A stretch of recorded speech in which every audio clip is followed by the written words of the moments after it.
welcome to the MVP show. Today we have Saurav. He's from Archer Point.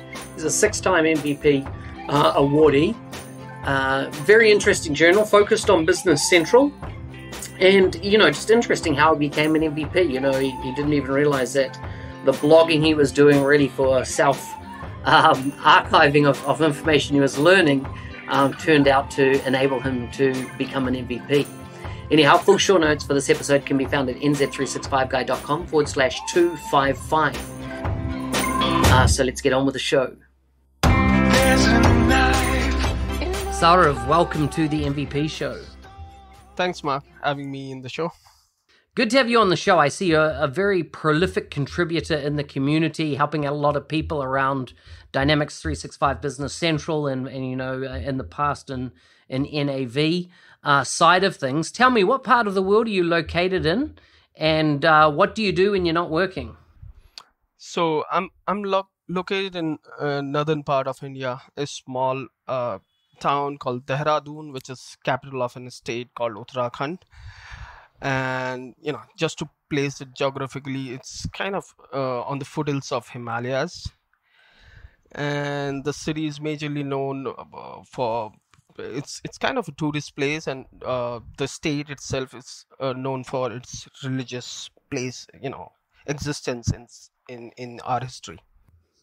Okay, so that's mainly Hindu based, would it be? Yes. Yeah, very good, very good. And if I was coming to visit, what's the best things I should be eating when I visit your region?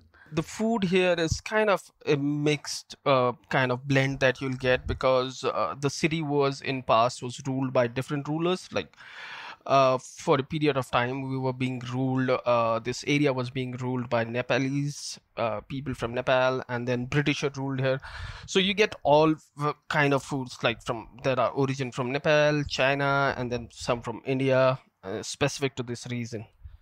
And so when you're not working, what do you get up to for entertainment and relaxation?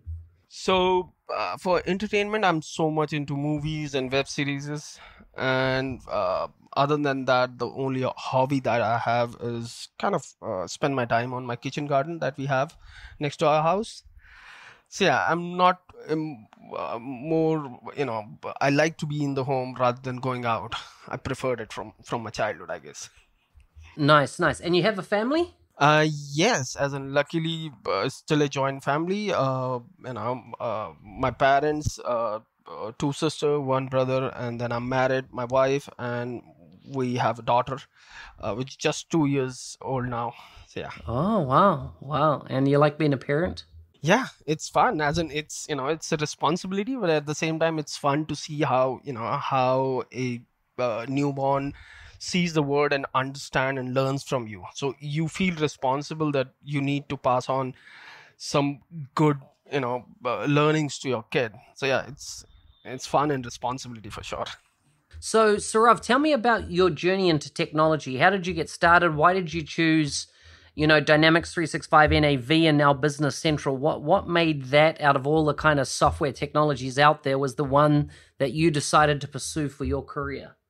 Yeah, whenever I look back in my past and think about it, I actually let it happen the way the Almighty God would have planned it for me. So I never thought to be a nav developer or Business Central developer now, but it all fall through the line automatically, I guess. I had different kind of options when I completed my engineering, but didn't opt it for any. Then went for my master's and didn't opt it for any. And then from some way I get into nav, and the company who hired me, after that they never hired someone from school. So that was their first time and maybe the last time, and I don't know if they are doing it now or not, but it's just how the God planned the life. I think that's how it happened. And you've been an MVP for 6 years. How did you get into the MVP program? How did you find out about it, and how did you ultimately get nominated and come into the program? So yeah, as I earlier said, I don't plan things. So the same happened for MVP. I had no idea about MVP program before I became an MVP. So it's kind of a story that how it happened. As in, I started working with Dynamics Nav when 2009 Role Tailor Client was introduced. So that was a big change at that time. Everybody was talking about it, and nobody knew how things work there. And luckily, being as junior developer at that time, all the research work was given to me. That okay, find how this work in this Role Tailor Client. And I normally get interested with these kind of things, but the only thing that I was finding hard is where I save all that info, which I'm learning every day. Because it's hard to organize things in FTPs and all. So somebody suggested to write a blog somewhere and just keep it there. So I started a free blog with bloggers, and the intention of blog was not to share info at that time, was just to keep a repo for me, so that if somebody asks me internally, or if I have to go back and see something, I should be able to go there. Then somewhere around after 4 years of starting that blog, I attended a training session in Microsoft Delhi office about performance. And one of the Microsoft employee, I guess he was from Australia, he was conducting the training. He was part of the support team. He suggested that I should be an MVP. And then I came back home, read about it. But then I forgot about it, thinking that it's for senior developers, because I was still a junior developer. And then I guess he nominated me. And then one fine day, while I was driving back to my native, I was earlier placed in Delhi. One of my office colleague, Anil Pandey, called me and said that you are an MVP now. And because back then these announcements were done publicly by Microsoft, so everybody knew. And I was told by one of my colleagues in my previous company. So yeah, I never planned that, but I guess it happened as I started contributing. Did it have any impact on your career? Previous company was not able to utilize the way they should be, because I guess that was the first employee that they had who was an MVP. But yeah, it does help when you look for a job, or when you change a job, so you don't have to prove or go through a rigorous interview process to explain that as in, people still ask questions, which is pretty good in interviews, but they don't ask those basic questions that do you know this and that. When I look at your profile and what I can see online, you seem to be doing a heck of a lot of helping and educating other people in the community. Since you've been an MVP, how important is now what you're doing around educating and helping others, with their Business Central journey or NAV journeys? Yeah, it's very important at this point to have a planned learning, if you can, as an individual, because with this change, I see that a trend in the community where people think that it's just a new area where you have to code, but the coding standards are not changed, which is not actually true. You need to actually adjust to the new model, and then I would even say that you have to start thinking in a different way while you are coding in AL rather than in CAL. As a developer, I always used the break fix method of my coding in CAL, where I'll write something, I'll run it, and if it breaks, then I'll fix it. That was the traditional style of an app developer, I would say. But now in AL, you should sit with a piece of a paper and pen and design your solution first, and then envision what you want to subscribe, where you want to subscribe, and how you want to shape that extension for the better word, so that you don't end up impacting the whole system performance. So it's not just that I know how to write code in CAL, I'll be able to write in AL. Yes, you will be, but it's hard. So it's a time where the community needs some guided learning for sure. And are you seeing a massive demand in India for people wanting to learn Business Central and yeah, well, really Business Central nowadays? Is there a lot of people entering their career in that space? Yeah, as in there are most of the companies that are in based on India are still have partners around the world, as in customers around the world. And with that, what happens is like Business Central is not available for India right now.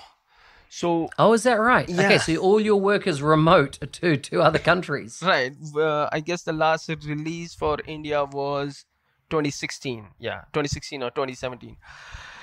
So the partners who have customers around the globe, like in Australia or in US, they are getting into this zone of learning and trying out with their extensions and all. Right, right. So you're pretty much anybody that currently is in India working on a Business Central project will generally be working for offshore, as in for another partner somewhere else. Yeah, and the partner or a customer directly outside. Wow, I did not know that. So I see you're scheduled to speak at Dynamics Con. Is that right? Are you going to be speaking on upgrading from NAV to BC? Yes, that's in schedule right now. I Due to COVID, I had to cancel my summit this year. I was going to be presenting there. I had two academy class and few sessions, but yeah, that's kind of cancelled. So yeah, I was contacted from Dynamics Con, and I'm happy to present there. Nice, nice. And so, how much online, as in with COVID happening, how much have you switched now to be doing online presentations and that been kind of more what you're doing than in person type events? So I started doing or presenting in events maybe a year ago, not earlier than that. I did it last year in Summit, and then year before that, I guess in Focus once. So it's kind of new for me right now, as in presenting in person. So most of it was also earlier online, and still it's online. What's the key differences you kind of adopt in your presentation style from presenting online to in person? Like, because you don't have any feedback from the audience, right? You have no idea whether they're understanding by the look on their faces or anything like that what you're talking about. So, do you do anything different now for online presentations as opposed to when you were doing it in the room? Uh, so yeah, as in that's a huge difference. As in I we as Archerpoint provided training for AL development maybe 2 months ago, and I was doing it virtually from here, and people were there from US. The problem is, as you said rightly, that you can't read the faces, and because you cannot see them, so it's hard to understand that who is understanding it and who needs a little bit more help. So normally, if it is not a community session where I have a defined time frame, I normally tend to keep half an hour, a block of half an hour time either before or after, so that people who want to go deep into the questions that they have, I'm happy to help there also. How are you finding, like, from a community contribution perspective with these changes? Do you find you're missing, if you like, that human connection with other people? How are you handling the whole COVID experience in that respect? Uh, yes, as in the human connection is super important, and I see it when I present virtually. Like I did present Focus this year virtually with one of my colleague, and you can't you can't understand what people are thinking when they are seeing it.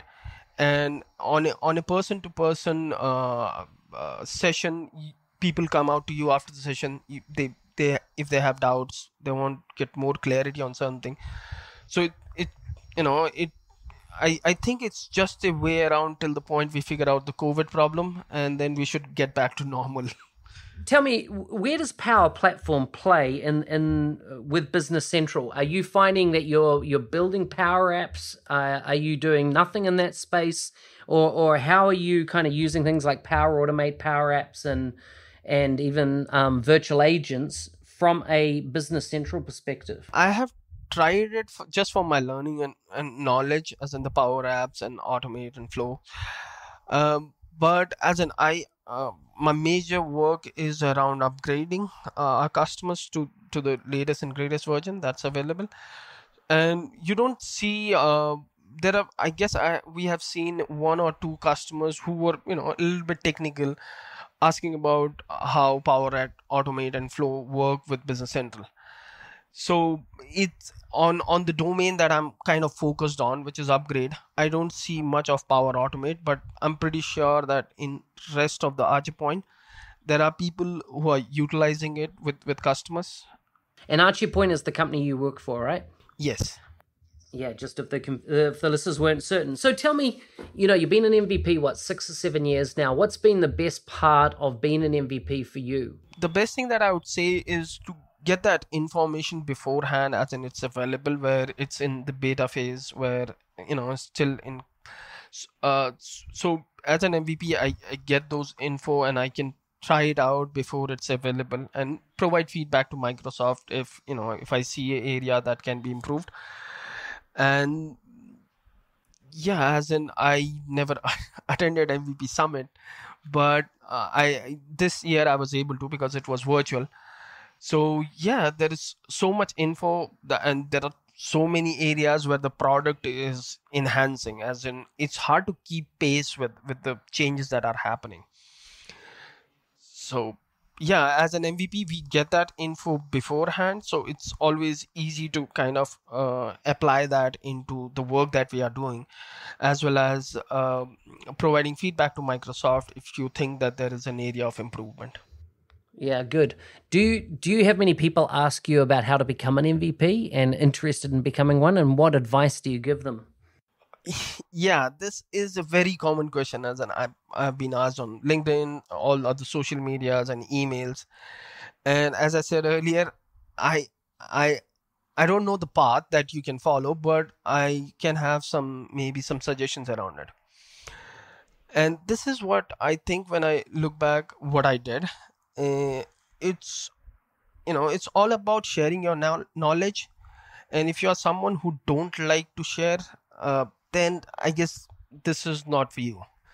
But if you like to share, then don't keep that knowledge base with you, as in that knowledge base is should be shareable to the community. Like the other thing I would say is, don't blog or share your knowledge just to be having a target to be an MVP, because that's what I did. So maybe that makes sense to me. Share it because you want to share it, or share it because you want to keep it somewhere, so that if somebody asks you, you don't have to redo that work again. You have a repo where you can guide them, that go there, read about it. And people also ask that it's hard to blog, and I don't think it's impossible, as in I'm not getting plenty of time now with with all these years in NAB and Business Central, but I always believe that you learn something new every day. And if you think about it, that can be translated to a blog. Every day you can write a blog if you have time. So that's one thing a lot of people struggle with. Like they go, how do I come up with topics for a blog? But you're saying every day you should be able to come up with new ideas and blogs and things like that? Yeah, you should never look what others are. I never look what others are doing. As in, it's good to read what others are doing, but I don't like to write on topics with others are writing, because it's already written. So if I'm researching something, let's say I'm researching for field refs or record refs, if I find something from using Google that okay, this is already written, which is good, I used it and I find that okay, this can be generalized and shared as a knowledge, go ahead, as in it's your space, you can write about it. And I still learn things every day, and I make note of it, because I'm not getting time to put it into convert it to a blog, but I make notes out of it, that okay, this is I learned today and it should go as a blog someday. So topics are endless, and it like I work majorly on upgrades, and that's one of the area which most of the developer don't like to work on. But if still being in upgrades, I can come up with the topic every day, then I can think of people whose everyday task is to do new implementation or write new code. They have endless possibility of writing a blog. Alrighty, look at that. We're already on time. That was an interesting discussion. Are you ready for some quickfire questions? Yes. Okay, here it is. First one. If you could solve one world problem, what would it be? Right now, COVID. Yeah. If you had to relive the one day of your life over and over again, which day would you choose? The day I became father. Nice. What's the most embarrassing thing that's ever happened to you on a date? I never had been dating, so I don't know. Fair enough. What's the first thing you remember buying with your own money? And you could be a child or a teenager, but what was the first thing you ever bought with your own money? I don't remember exactly, but I remember this, that I bought something for my mother from my first salary. Ah, very nice. That's very nice. What thing are you most scared to tell your parents? I can't think of anything. You can't think of it? Yeah, my parents have died, so I'd find that hard as well. But I'm sure I did something bad when I was a teenager that I probably wouldn't tell them. Would you rather watch a movie at home or at a movie theater? Home. Awesome. Saurav, it's been great having you on the show. If people want to kind of see, what blogs or what social media are on and where you post and content like YouTube, where can they find you? My blog is sauravdhyani.com, and then I'm available in every social media with the same name on LinkedIn, Twitter, Facebook, everywhere. And then, as you said, YouTube is also there.